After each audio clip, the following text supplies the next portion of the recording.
Welcome to Shopware tutorial. In this, we learn how to edit snippet.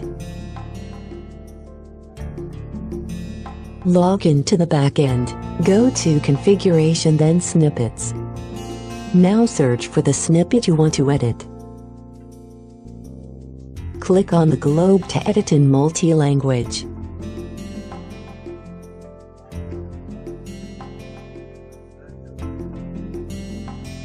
Now change the text and save. Now go to configuration and then performance cache. Then click select all, then click clear. Now start the process.